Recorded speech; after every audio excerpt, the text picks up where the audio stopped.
예, 안녕하세요. DLG의 조원희 변호사입니다. D 이슈로 다시 찾아왔고요. 오늘도 안희철 변호사와 함께하고 있습니다. 안 변호사님 인사 부탁드립니다. 네, 안녕하세요. 안희철 변호사입니다. 반갑습니다. 안 변호사님 오늘 뭔가 조금 더 깔끔해진 느낌인데? 네, 머리를 잘랐고요. 그다음에 염색을 좀 했습니다. 원래 흰머리가 있었어요? 예, 제가 흰머리가 꽤 있는데 항상 염색을 해와서 그래?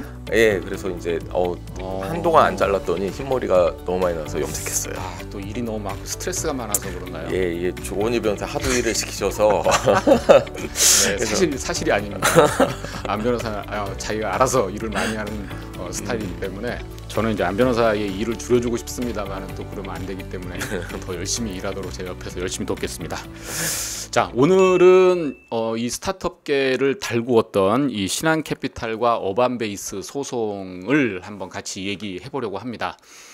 저희가 유사한 그 계약들 사건들을 많이 하다 보니까 많은 고민들이 있었고 또 스타트업계에서도 이 소송을 아주 주의 깊게 지켜봤던 상황인데요. 자, 우리 안 변호사님, 우리 이 신한캐피탈 어반베이스 사건 한번 경과부터 한번 좀 짚어주시면 좋겠습니다. 예, 제가 간략하게 좀 사건 타임라인을 좀 설명을 드리려고 해요. 일단은 신한캐피탈이 어반베이스라는 회사 스타트업한테 상환전환 우선주라는 주식을 인수하는 방식으로 5억 원을 17년에 투자를 합니다. 17년 11월 29일 날. 그러고 나서 쭉 해가 지나가다가 이제 이런 어반베이스 같은 스타트업들은 당장의 매출이 많이 발생을 안 하니까 투자를 꾸준히 받지 않으면 연구개발하고 하기가 참 어려워요. 그래서 계속 투자를 유치를 해야 되는데 23년 11월 정도에 이제 그 투자 유치가 실패가 되면서 굉장히 자금난에 시달리다가 결국에는 23년 12월에 돼서 회생 신청을 이제 하면서 회생 개시 결정까지도 됐는데요. 결과적으로는 회생이 안 되고 이제 파산이 됐습니다. 그래서 파산이 됐나요? 예, 안타깝습니다. 예, 그래서 파산으로 이제 결론이 져졌는데 중요한 거는 이제 파산을 했다는 얘기는 회사에 돈이 많은 상황에서 파산을 하면은 물론 파산도 그러면 안 되겠지만 회사에 돈이 많은 상태에서 뭐 청산을 하면 그럼 투자자나 이런 주주들이 좀 가져갈 게 있는데 파산을 했다는 건 돈이 없다는 얘기거든요. 이 상황에서 파산을 하니 투자자들은 가져갈 돈이 거의 없다 보니까 그러면은 이거 투자계약서 같은 걸 근거로 해서 뭔가 법적 조치를 취할 게 없나를 검토를 많이 합니다, 사실. 그랬는데 이제 이 상황에서 신한캐피탈이 24년 3월 8일 날, 그러니까 24년 2월 29일 날 먼저 지급명령 신청서를 제출해서 법원에 어반베이스의 하진우 대표 개인한테 그 금전 청구를 합니다. 그러면서 하진우 대표 개인의 지분에 대해서 가압류까지 신청을 해서 결정이 나고요. 그러면서 이제 소송이 이제 시작이 된 거예요. 24년, 25년 이렇게 소송이 쭉 1년 정도 이렇게 쭉 진행이 됐습니다. 그러다가 얼마 전인 25년 7월 16일 날 판결 선고가 됐죠. 그러네요. 내용을 보니까 투자한 때로부터 회사가 사실상 어려워진 때가 한 6년 정도가 소요가 됐네요. 네, 맞습니다. 6년 됐고 뭐 당연히 투자한 쪽 입장에서는 이제 뭔가 과실을 기대했을 텐데 그 시점에서 이제 회사가 어려워지니까 결국은 회사에다가 청구하면은 받을 수 있는 게 없으니 개인에게 뭐라도 청구하자라고 해서 이제 소송이 진행된 것 같은데 요 이제 타임라인 정해주신 걸 보면 회생 신청을 결정하기 전에 신한캐피탈이 어반베이스와 이해관계인에 대해서 뭐 내용 증명을 발송했다는 내용이 나오는데요. 이건 어떤 내용 증명인가요? 사실은 그 회생 신청을 하기 전에요. 신한캐피탈이 하진우 대표 개인한테 주식 매수 청구권이란 걸 행사할 테니 주식을 사가라. 주식 매수 청구권이란 게 영어로 하면 풋옵션이에요. 우리 언론에 뭐 풋옵션, 콜옵션 이런 얘기 많이 있잖아요. 풋옵션이 주식을 상대방한테 툭 주면서 야 이거 강제로 너가 사. 그리고 그 사는 가격은 미리 우리가 계약서에 정한 그 가격으로 사가는 거야 라고 하는 게 풋옵션을 행사한다. 주식 매수 청구권을 행사한다 라는 거예요. 근데 이제 약간 회사가 상황이 많이 안 좋아지니까 그때 바로 그냥 회생 신청을 하기 전부터 주식 매수 청구권을 행사를 했는데 사실은 이번에 판결 선고도 이루어지고 했지만 이 재판부도 인정한 거는 이때 내용 증명으로 주식 매수 청구권 행사한 거는 회생 신청 전이니까 네. 별 의미가 없다고 판단을 하고 그 이후에 이제 지급 명령 신청서를 내면서 거기에 적었거든요. 주식 매수 청구권을 행사한다. 그때는 회생 신청 이후기 때문에 그때부터가 이제 이유가 있는 주식 매수 청구권이다 이렇게 판단을 했었습니다. 그러면 네. 그 주식 매수 청구권을 그 당시에 행사했을 때 왜 청구한다 이유를 얘기했을 텐데 그때는 뭐라고 얘기를 했나요? 그때도 동일합니다. 그때도 사실은 그 지급 명령 신청이나 소송에서 주장한 거하고 똑같이 네. 왜 마음대로 회생 신청을 했냐. 그다음에 파산까지 이루었다. 그때 회생 신청을 했죠. 회생 신청을 한 이유로 했는데 근데 이제 어쨌든 그 내용 증명은 회생 신청 전에 보냈으니까 그거는 큰 의미는 없었어요. 네. 그러면 그냥 제 느낌에는 이게 회생 신청이 19일이니까 네. 주주들한테 그 전에 우리 회생 신청하겠다라는 네. 얘기를 했을 거고, 네. 그러니까 그 얘기를 듣고 신한캐피탈이 아직 회생 신청은 하지 않았지만 네. 이제 회생 신청할 거라고 보고 이렇게 이제 주식 매수 청구권 행사했다 이렇게 네. 보면 되겠네요. 그렇게 보면 될 것 같은데 네. 제 생각에는 여러 의미가 있어서 뭐 파악하기는 어려울 수 있지만 뭔가 이 내용 증명은 너 회생 신청 진짜 하면 네. 내가 진짜 주식 매수 청구권 행사할 거야라고 약간의 그런 의사를 미리 보여준 거 아닐까라는 생각도 듭니다. 사실. 근데 네. 그러니까 투자자 입장에서는 회사가 회생 신청을 할 정도면 되게 어려운 상황이란 그쵸. 말이에요. 네네. 그러면 회생 신청은 정말 불가피하기 때문에 네. 하는 걸 텐데 네. 그러면 신한캐피탈 입장에서는 회생 신청하지 말고 뭘 하라는 거였을까요? 그러니까 그런 것들이 참 어려운 거예요. 그러니까 네. 그러면 후속 투자를 어떻게 해서라도 받아내라는 건지 아니면 뭐 네. 매출을 어떻게 해서라도 사업 구조를 만들어내라는 건지 네. 이런 거일 수도 있었고요. 아니면 그냥 회생 신청을 하겠다라는 주총 소집 통지가 있었기 때문에 그러니까 이거는 회생 신청 한 거하고 다름없어라고 생각하고 보냈을 수도 있고 이때 왜 회생 신청 결정 나기 하루 전날 내용 증명을 발송했는지는 약간 의문이긴 하지만 여러 가지 의사가 포함되어 있었던 게 아닐까 생각은 들어요. 예. 자, 그럼 하여튼 회생 개시 결정이 나고 나서 이제 신한캐피탈이 지급명령 신청을 이제 제출했는데요. 네. 이 지급명령 신청서의 내용도 주식 매수 청구권인가요? 아니면은 다른 내용인가요? 네, 사실은 아닙니다. 그러니까 아니에요? 그게 참 재밌어요. 그러니까 네. 사실 이 사건이 많이 화제가 된 다음에 신한캐피탈 측에서 했던 해명 중에 하나가 뭐냐면 언론에서는 많은 분들이 야 이거 투자자가 너무 스타트업 그 대표이사 개인한테 과도하게 뭔가 책임을 추궁하는 거 아니냐라는 비판이 있자 신한캐피탈이 이런 얘기를 했었어요. 뭐라고 했냐면 그게 그 심사역단에서는 사실 이게 다 마무리가 됐고 투자가 이제 잘 안 됐으니까 이거를 그냥 내부 절차에 따라서 추심팀으로 자동적으로 이 사건이 넘어가면서 아무 생각 없이 추심 절차를 밟다 보니까 스타트업 대표인 하진우 개인에 대해서까지도 이게 소송이 걸린 거다라는 그런 해명을 해요. 신한캐피탈에서? 예, 신한캐피탈에서. 그런데 그게 사실 진짜인지 아닌지는 모르겠지만 그 내부 절차가 약간 그럴 수도 있다 생각했던 건 뭐냐면 말씀하신 것처럼 지급명령 신청서를 보면 이거는 아마 추심팀에서 이거를 신청을 했을 텐데 거기다가 이걸 보면은 변호사가 대리하지도 않았어요. 이걸 그래요? 보면은 채권자, 신한캐피탈 주식회사 이게 다예요. 그러니까 회사 내부에서 그냥 내부적인 그 추심 뭐 지급명령 신청이 아니었을까 생각이 들고요. 뭐 그랬을 수도 있겠네요, 진짜. 예. 진짜 그 생각도 들긴 해요. 근데 이걸 보면은 여기서는 이런 내용이 나옵니다. 청구 원인이 이거는 주식 매수 청구권이라는 단어 자체가 없고요.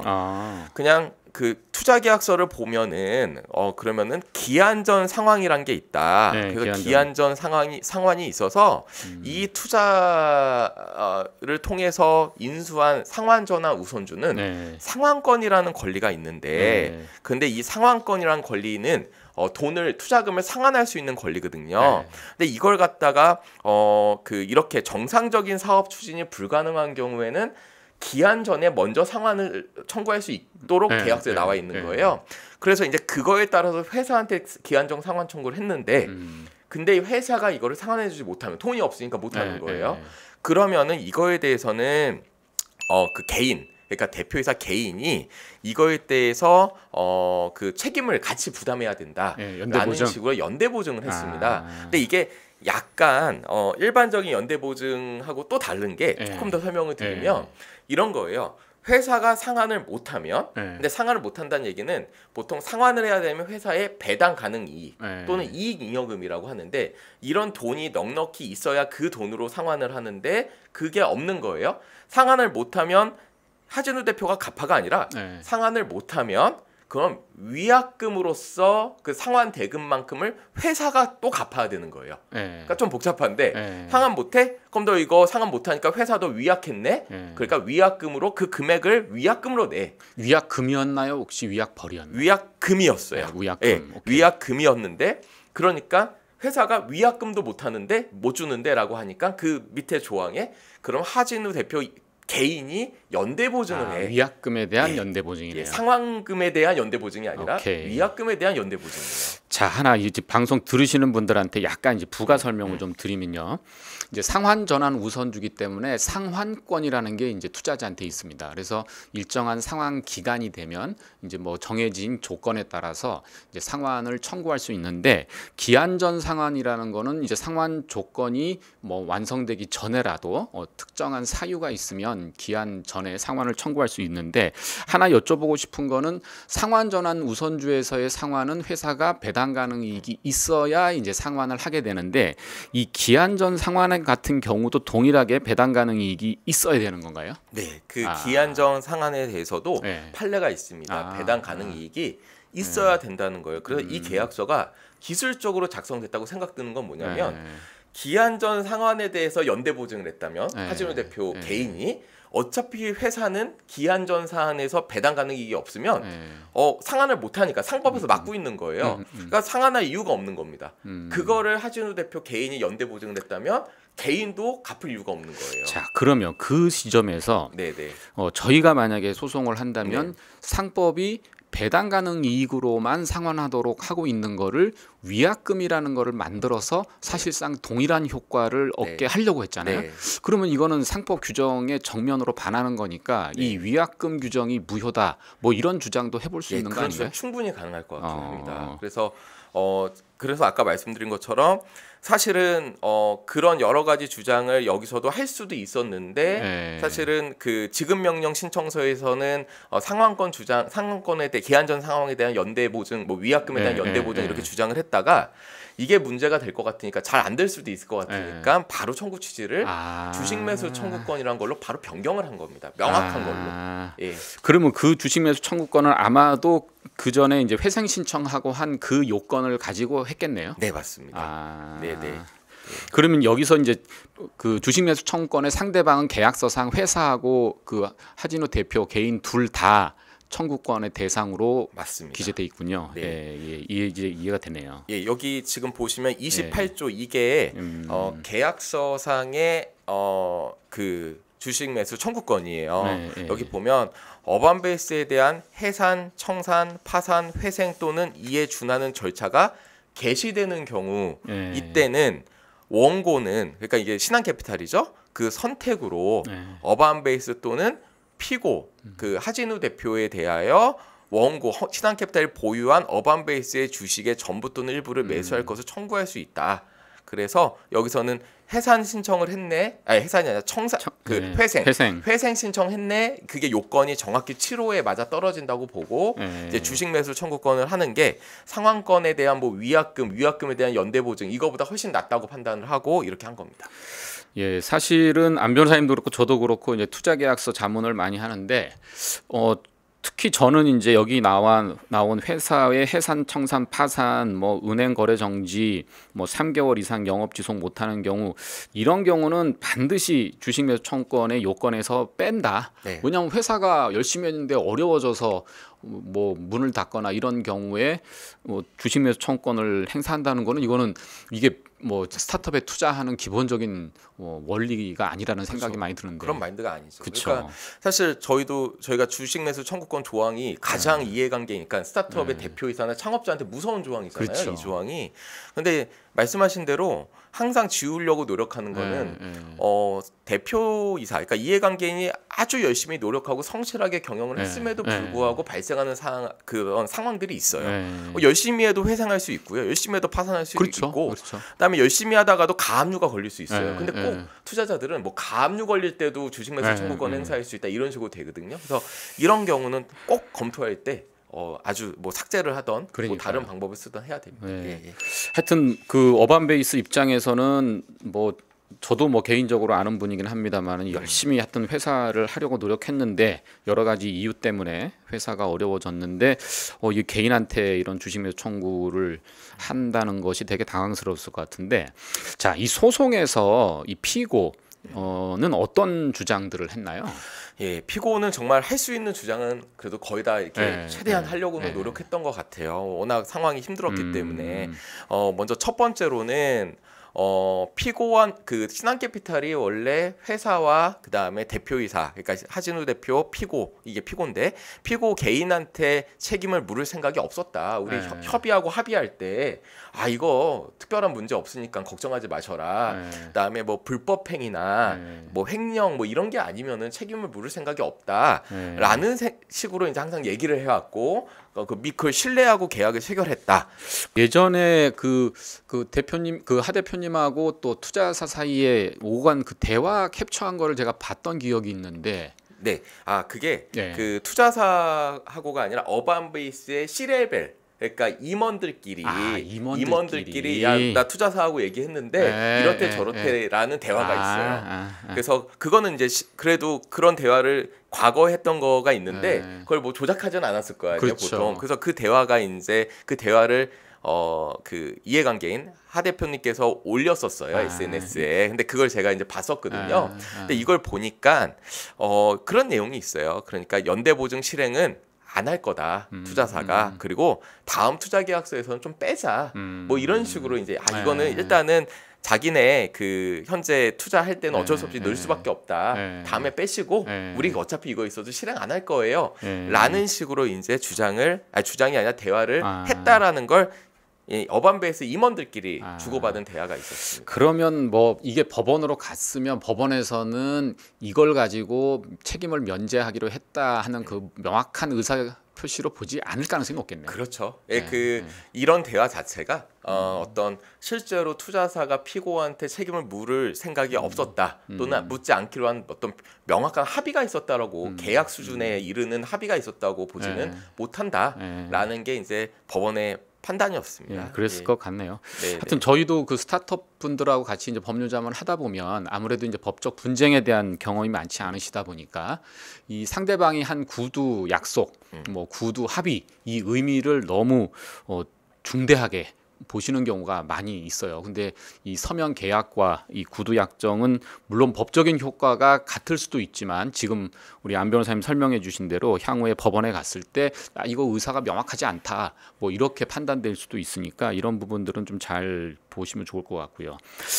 그리고 또 실제로 제 생각에는 이게 의사가 명확했다고 쳐도 만약에 근데 사실 이거는 이 논의를 하는 거는 신한캐피탈이라는 투자사의 심사역이잖아요. 신한캐피탈 대표가 아니잖아요. 그러니까 계약서는 대표가 날인을 하는데 심사역 개인이 이거 안 할 거예요라고 한 게 과연 이 대표권이 있냐? 그게 정말 그 회사의 의사를 대리해서 그렇게 할 정도로의 대표권이 있냐, 그런 권한이 있냐에서는 또 저는 의문이에요.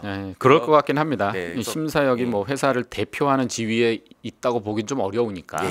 그러면 심사역, 하여튼 저도 이제 심사역이 이렇게 저렇게 이제 투자 계약을 빨리 하려고 뭐 여러 가지 얘기를 하는데 그 얘기 다 듣고 계약했다가는 지금과 같은 이런 상황이 또 생길 수 있겠다 생각이 드네요. 맞습니다. 자, 이 소송에서는 이 주식 매수 청구권 조항 자체의 효력을 다투는 주장을 많이 했을 것 같은데 어떤 주장들을 했었나요?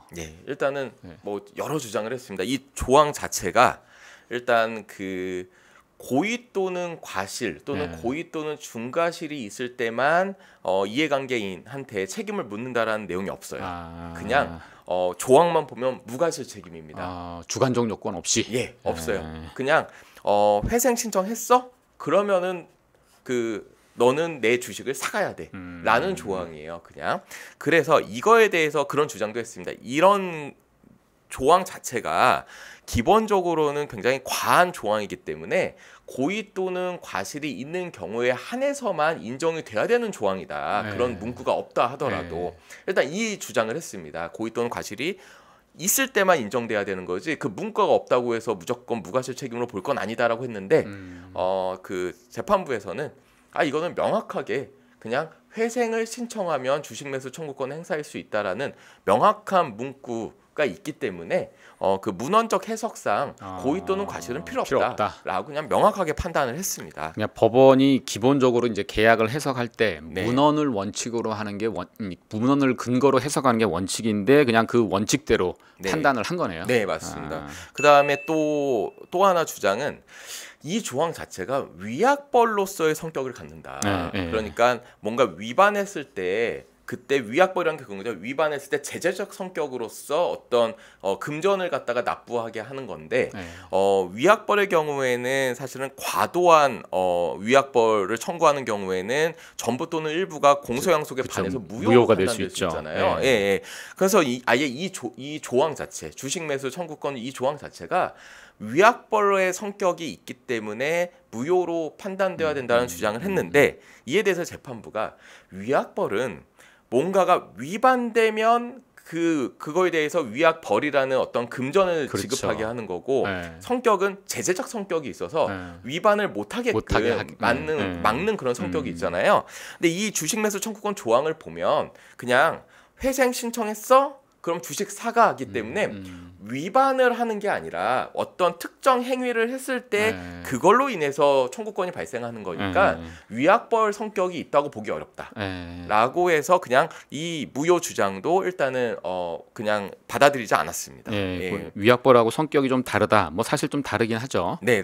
그 다르다는 취지를 좀 정확하게 판시를 했네요. 그다음에 또 하나의 주장이 있었어요. 그러니까 정말 할 수 있는 주장은 거의 다 한 것 같은데 하나는 이제 최대한 하나가 이제 주주 평등의 원칙이나 자본 충실의 원칙에도 반한다. 그러니까 뭐냐면 주주 평등 이게 이 투자자의 투자금만 이런 주식 매수 청구권을 행사함으로써 먼저 돈을 지급해 준다면 이거는 다른 투자자들은 돈을 못 받고 다들 가만히 있는데 요 신한캐피탈만 투자금을 회수하는 결과가 발생해서 주주 평등에 반한다라는 거하고 자본 충실의 원칙은 출자금을 갖다가 신주 인수 투자를 할 때 출자금을 냈는데 이거를 어쨌든 회사건 이해관계인이건 그 출자금 금액 플러스 이자만큼을 먼저 상환을 해주는 거는 결과적으로 상환해 주는 거는 이거는 회사의 자본 충실의 원칙에 반해서 자본만큼이 먼저 빠져나가는 거다. 뭐 이런 주장을 갖다가 또 추가적으로 하긴 했는데요.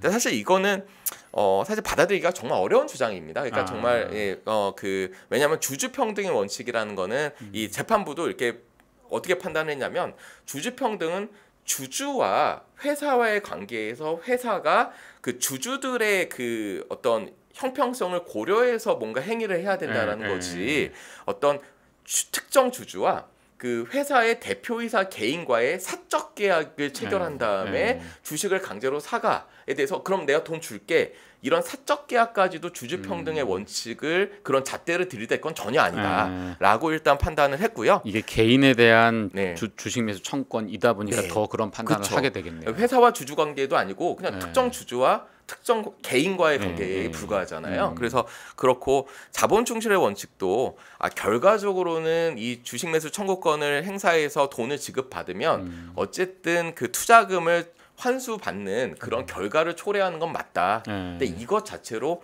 회사 돈이 나가는 것도 아니고 그냥 하진우 대표 개인이 재산을 갖다가 그 재산에서 이제 투자금 플러스 이자만큼 나가는 거기 때문에 회사의 자본 충실이 반한다, 위반된다 이렇게 보기는 어렵다 이렇게 판단했습니다. 사실 그 전에도 주식 매수 청구권의 효력에 대해서 다투었던 사안들이 좀 있었는데 네. 그때도 무효로 판단하진 않았던 것 같은데 어떤가요? 예, 맞습니다. 그래서 지금까지는 단 한 번도 주식 매수 청구권 조항이 무효로 판단된 적은 없다고 보시면 됩니다. 예, 그래서 저도 이제 요 소송에 대한 얘기를 들었을 때 이게 법원이 지금 주식 매수 청구권의 효력을 아직은 인정을 하고 있는 판결들이 많아서 과연 이 소송에서 과연 이걸 뚫어낼 수 있을까 네. 하는 그런 이제 좀 생각이 들었었는데 맞죠. 예전에 예. 그 고등법원 판례가 예. 이 동의권을 위반 투자계약상 동의권이 있거든요. 네, 뭐 네, 비토 라이트라고 하는데 이제 투자자들이 어떤 특정 회사의 행위에 대해서 동의를 안 해주면 그 회사는 그 행위를 못 하는 거죠. 네, 네. 경영적 행위를. 근데 그거에 대해서 그때 판례를 기억해 보면 후속 투자를 받는데 후속 투자 받을 때 동의를 안 받은 거예요. 후속 투자를 받을 때 기존 투자자의 동의를 안 받고 후속 투자를 받았는데 그거에 대해서 기존 투자자가 너 왜 동의를 안 받아? 동의권 위반이네? 그건 계약 위반이네? 네. 계약 위반이니까 나는 주식 매수 청구권을 행사할 거야. 네. 뭐 이런 논리 구조로 소송을 한 적이 있었습니다. 네, 네. 근데 그때 이제 고등법원에서 특정 주주가 동의권을 행사했어야 되는데 행사하지 못하고 그걸 이제 스타트업이 이제 위반을 했고 그렇죠. 그걸로 주식 매수 청구권이나 이런 식으로 해서 먼저 돈을 먼저 상환해 주는 거는 네. 주주 평등의 원칙에 반할 수 있다라고 판단을 했어요. 그래서 그게 한 3, 4년 됐는데 엄청 화제가 됐다가 대법원에서 바로 바뀌었습니다. 그냥 기존 판례대로 주주 평등의 원칙 위반 전혀 아니다. 그러니까 주주 평등의 원칙은 적용돼야 되는 거고 특정 주주한테 이렇게 주식 매수 청구권이나 이 상환을 보장해 주는 거는 주주 평등에 반할 여지가 있을 수는 있는데 그런데 아주 예외적인 경우에는 허용할 수 있다. 그런데 이 투자자가 투자 계약을 체결하면서 이렇게 뭔가 동의권과 주식 매수 청구권 등의 계약을 체결한 거는 주주 평등의 원칙에 예외에 해당하기 때문에 문제가 되지 않는다라고 판단을 했습니다. 예. 하여튼 최근에 그 법원의 판결들을 보면 뭔가 밸런스를 갖추기 위해서 노력한다라는 생각을 많이 들어요. 그러니까 투자하는 입장에서는 리스크가 큰 투자를 하는 거다 보니까 그거에 대한 뭔가 보완책을 마련하려고 이제 하다 보니 그 보완책에 대한 효력을 법원 입장에서는 리스크가 크니까 그런 보완책도 필요한 거 아니야?라는 생각을 한다는 그런 느낌을 받을 때가 좀 있었는데 스타트업 입장에서는 이거 어차피 벤처 투자라는 게 리스크를 감당하는 투자인데 이렇게 보완책을 다 마련하고 투자면 이게 스타트업 투자냐 이런 생각을 하실 것 같은데 하여튼 오늘 판결을 얘기를 좀 들어보니 법원은 이제 문헌에 기초어 또 판단을 하겠다는 입장이고 우리가 이거 부당하다라고 생각했던 이제 주식 매수 청구권 자체의 효력을 부인하지는 않고 있기 때문에 결국은 그 행사 요건을 어떻게 하면 우리가 협상 과정에서 최소한으로 줄일 거냐 하는 게 이제 핵심이 되겠네요. 네, 맞습니다. 그래서 많이 변화가 되고는 있어요. 왜냐면 아까 이 계약서가 2017년 계약이에요. 그러니까 사실 거의 8년 오래됐네요. 전 우리 스타트업 생태계가 아직 많이 건강해지기 약간 전이라고도 볼 수 있긴 한데 저희 법인이 설립된 그 해네요. 맞네요. 2011년 저희가 설립되고 투자 시기도 거의 법인 설립 시기하고 거의 똑같은데요. 근데 그때 투자를 받으셨는데 그 이후에 많은 투자 계약서들이 이해관계인한테는 고의 또는 중과실이 있을 때만 주식 매수 청구권을 행사할 수 있다. 이렇게 정하고 있습니다. 네. 그러면 앞으로 이제 이 방송을 보시는 분 중에서 투자를 받으실 분들이 계실 텐데 향후에 주식 매수 청구권 조항은 이렇게 협의를 하셔라라고 팁을 좀 드린다면 어떤 게 있을까요? 네, 되게 중요한데요. 기본적으로는 주식 매수 청구권이 발생할 수 있는 조건을 줄여야 됩니다. 그 조건들 중에서는 아무리 열심히 경영을 해도 발생할 수 있는 조건들이 있어요. 예를 들어서 사실 그 큰 아시아나항공도 대한항공에 합병되잖아요. 사실은 그쵸. 경영하다 보면 합병도 될 수 있고 부실해져서 회생도 할 수 있고 파산도 할 수 있습니다. 그건 어쩔 수 없는 겁니다, 사실은. 근데 그런 경우, 근데 물론 그 과정에서 횡령을 했다거나 이런 식으로 해서 회생을 하거나 파산을 하면 다르겠죠. 근데 성실 경영을 하다가 하는 경우에는 그때는 다 예외 포함을 시키면 안 됩니다. 가압류가 된다거나, 그다음에 계약도요. 사소한 거에서 위반했다고 무조건 주식 매수 청구권이 발생하면 안 되고 그렇죠. 일단은 중대한 측면에서 위반한 경우라던가 이런 식으로 문구를 좀 더 중하게 바꿀 필요가 있고 특히 이해관계인한테는 고의 또는 중과실 있는 경우에만 행사할 수 있다라고 해서 요 지금 보시는 요 조항이 최근에 많이 사용되는 조항이에요. 그래서 이해관계인의 고의 또는 중과실로 회사에게 1호 내지 4호의 사유가 발생하거나 뭐 이런 식으로 되면은 그래서 1호, 2호, 3호, 4호가 1호가 선행 조건이 충족되지 않았는데 투자금을 납입하는 경우 2호가 진술과 보장이 허위인 경우 3호가 투자금을 사용 용도 위반한 경우 4호가 계약에 반해서 이해관계인이 주식을 처분한 경우 이런 식으로 되어 있어요. 그래서 이렇게 네 가지 경우 이럴 때만 고의 또는 중과실이 있으면은 그때 이해관계인이 사야 된다. 이렇게 되면은 이 정도면은 그래도 많이 안정된 계약서다. 저는 그렇게 생각을 합니다. 하여튼 그 향후 투자 계약 체결하시려면 요 예시 조항 유사하게 하여튼 채택되도록 협상을 좀 잘 하시는 게 좀 필요하겠네요. 맞습니다. 자, 이제 마지막으로 만약에 우리 안 변호사님이 이 사건이 이제 항소심으로 올라갈 텐데 항소심으로 가서 만약에 이제 어반 베이스를 대리해서 새로운 주장을 한다면 어떤 주장을 더 해볼 수 있을 것 같아요? 네, 기본적으로는 이 주식 매수 청구권 조항 자체에 대한 무효 주장을 어쩔 수 없이 해야 됩니다. 무조건 그 주장을 강하게 해야 되는 거고요. 일단 당연히 1심에서 했던 주장에 더해서 이거 자체가 뭐 그 기본적으로는 민법 103조나 104조가 반사회 질서 법률행위나 불공정한 법률행위인데 이런 주장도 하고 그다음에 거기에 더해서요. 아까 그 증거를 좀 보완해야 될 것 같아요. 정말 이 하진우 대표 개인은 정말로 이런 조항들을 행사하지 않을 거라고 생각을 하고 계약을 체결했기 때문에 그런 증거들을 좀 더 보완해서 제출하면서 이거는 진정한 합의가 있었던 거다라는 그런 내용들을 좀 보완해서 일단은 이 주식 매수 청구권을 배제하기로 한 합의가 있었다는 것도 좀 보완을 하고요. 뭐 그런 주장을 최대한 해야 되고 또 그 주식 매수 청구권 자체 뭐 주주평등의 원칙 위반이라던가 이런 법리적 주장도 사실은 좀 더 보완해서 하면은 사안이 예전에 그 고등법원 대법원 가서 뒤바뀐 그 사안과는 또 사실관계가 다르기 때문에 좀 더 한번 해볼 수 있지 않을까라는 생각이 충분히 듭니다. 여하튼 뭐 2심 과정이 또 만만치 않을 것 같다는 생각은 드는데 하여튼 스타트업 입장에서 요 판결을 보면은 나 진짜 인생을 바쳐서 이렇게 열심히 했는데 결국 돌아온 게 나 개인에 대한 이런 소송이냐 하는 그런 자괴감이 있을 것 같다는 생각이 듭니다. 한 가지만 더 해도 될까요? 그럼요. 제가 이 말씀을 꼭 드리고 싶은 게 있었는데요.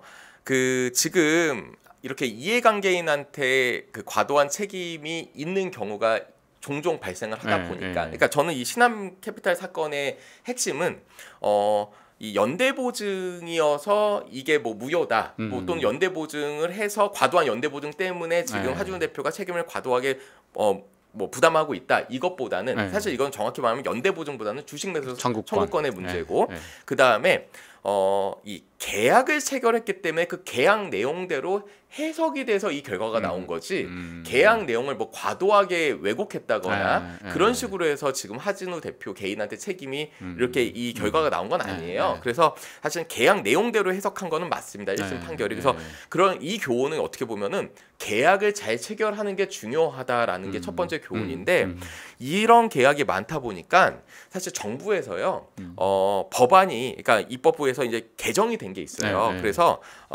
정확히 얘기하면 이제 법이 개정된 건 아니고요. 이제 고시가 개정이 됐는데 고시가 개정이 돼서 어떻게 됐냐면 이 사건 때문은 아니고 그 전부터 약간 바뀌었거든요. 그 벤처 투자법에 투자 기구들을 몇 가지를 갖고 있는데 몇 가지를 이제 정하고 있는데 창업 기획자, 엑셀러레이터로 불리고 벤처 투자 조합, VC라고 하고 옛날에 창투사라고 불리고 개인 투자 조합, 그 다음에 벤처 투자 조합 이렇게 있는데 고시가 바뀌면서 벤처 투자 회사랑 벤처 투자 조합이 투자하는 경우에는 이해관계인한테 연대보증 책임을 부담시키지 못하도록 했어요.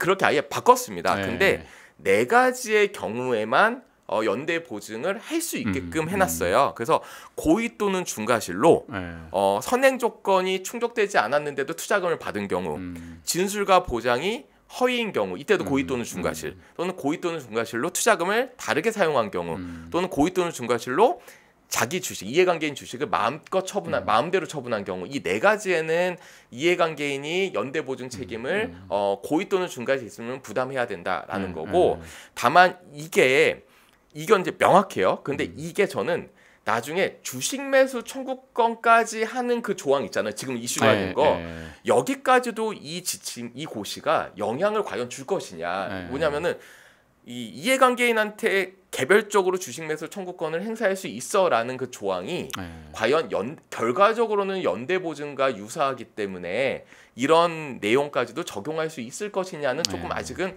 좀 논란이 있어요. 지금 법조계에서. 근데 뭐 법 규정만 보면은 연대 보증하지 말라 그랬지 주식 매수 청구권 뭐 규정하지 말라고는 안 했으니까. 맞아요. 그래서 문헌만으로는 바로 적용하기는 어려울 거라는 생각은 듭니다. 일단은.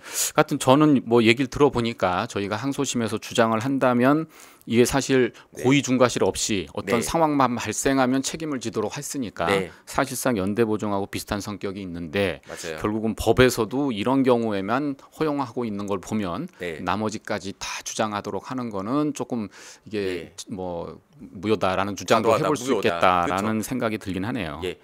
다만 그 신한캐피탈은 벤처 투자회사나 투자 조합이 아니라 신기사예요. 신기사에서 또 그 부분인데, 근데 사실 이 사건 말고 다른 사안들이 지금 굉장히 많거든요. 다른 사안에서는 벤처 투자 회사나 벤처 투자 조합이 투자한 경우가 굉장히 많아서 이런 주장을 굉장히 열심히 할 수 있지 않을까 생각이 일단 들고요.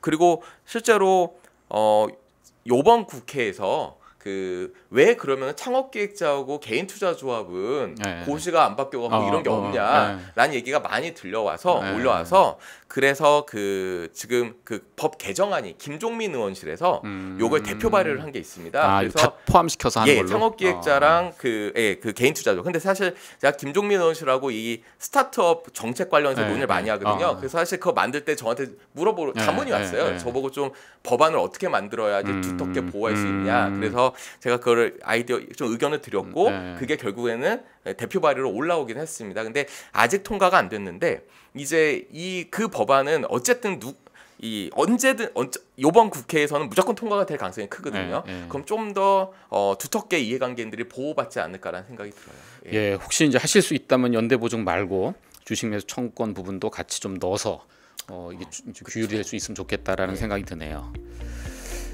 그럼 하여튼 오늘은 저희 신한캐피탈과 어반베이스 사건을 전체적으로 한번 다뤄봤고요. 어떤 쟁점이 지금 논의가 됐는지 그리고 법원의 판단은 어떤지 한번 얘기를 했습니다. 그리고 주식 매수 청구권이 이렇게 큰 의미가 있기 때문에 향후에 투자 계약을 체결하실 때 어떤 방향으로 협상을 하면 좋겠다라는 말씀까지 주셨습니다.